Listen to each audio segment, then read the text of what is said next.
নমস্কার বন্ধুরা, স্নেহা রেসেল ও জীবন কথা চ্যানেলে আপনাদের অনেক স্বাগত। আশা করি আপনারা খুবই ভালো আছেন। আজকে আমি আপনাদের বাঁধাকপির ঝোল কিভাবে খুব সহজে বাড়িতে বানিয়ে ফেলতে পারবেন তা বানিয়ে দেখাবো। আশা করি ভালো লাগবে। চলুন শুরু করা যাক রেসিপিটি। এটি একটু নামটি শুনতে অদ্ভুত হলেও খেতে কিন্তু অপূর্ব হয়। এই জন্য দেখুন আমি একটা 250 গ্রাম সাইজের বাঁধাকপি নিয়েছি, তার সাথে দুটো মিডিয়াম সাইজ আলু নিয়েছি। আলুগুলোকে একটু ঠিক এভাবেই বড় বড় করে কেটেছি, দিয়ে লবণ ও হলুদ দিয়ে খুব ভালোভাবে আলুগুলিকে ভেজে নিয়েছি। আর বাঁধাকপিগুলোকেও ঠিক এভাবে একটু সাইজটা একটু বড় করে কাটতে হবে, কিন্তু খুব বেশি বড় করা যাবে না, সেক্ষেত্রে কিন্তু টেস্ট খারাপও হতে পারে। দেখুন এই সাইজটা ঠিক আপনাদের কাটতে হবে। এরপর বাঁধাকপিগুলিকেও আমরা লবণ ও হলুদ দিয়ে খুব ভালোভাবে ভেজে নিয়েছি। আর এই সময় একটু বাঁধাকপিটি ভাজার সময় ঢাকা চাপা দিয়ে ভাজবেন, সেক্ষেত্রে বাঁধাকপির ভিতরে যে জলটা থাকে সেটাও বেরিয়ে যাবে এবং বাঁধাকপিটাও কিছুটা পরিমাণ সেদ্ধ হয়ে যাবে।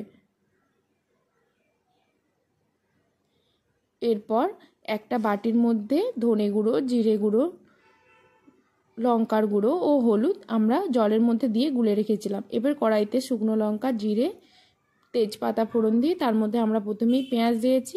পেঁয়াজগুলিকে দিয়ে যতক্ষণ না পর্যন্ত নরম হয়ে ভাজার পর ওর মধ্যে আমরা আদা ও রসুনের পেস্ট দিয়ে দিয়েছি। আদা রসুনের পেস্টটিকেও আমরা খুব ভালোভাবে ভেজে নিয়েছি।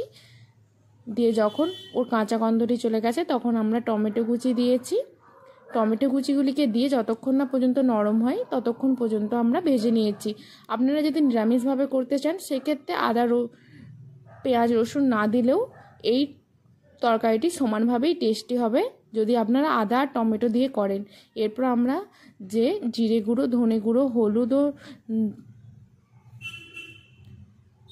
লবণ দিয়ে ও লঙ্কা দিয়ে যে পেস্টটি করে রেখেছিলাম ওই পেস্টটিকে দিয়ে দিয়েছি। তারপর মশলাটিকে আমরা খুব ভালোভাবে কষিয়ে নিয়েছি। দেখুন যখন মশলা থেকে তেল ছেড়ে বেরিয়ে এসেছে তখন আমরা বাঁধাকপি এবং আলুগুলিকে দিয়ে দিয়েছি।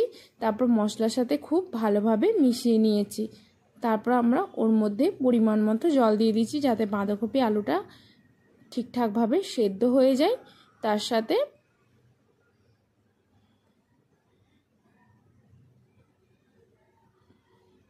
টেস্টটাও যেন ঠিকঠাক থাকে, খুব বেশি কিন্তু জল হলেই তরকারিটা খুব একটা ভালো লাগে না। তারপর আমরা ধনে পাতা কুচি দিয়েছি। এরপর আমরা গরম মশলা ও ঘি ছড়িয়ে নামিয়ে নিয়েছি। এভাবে আপনারা বাড়িতে একবার হলেও বানাবেন। আপনারা যদি নিরামিষভাবে বানাতে চান সেক্ষেত্রে পেঁয়াজ রসুন স্কিপ করবেন। আমি কথা দিচ্ছি আপনাদের তরকারিটা খেতে আপনাদের খুবই ভালো লাগবে। এটা খেতেও একটু অন্য ধরনের হয়। বাড়িতে একবার হলেও বানিয়ে আমাকে কমেন্টে লিখে জানাবেন আপনাদের কেমন লেগেছে।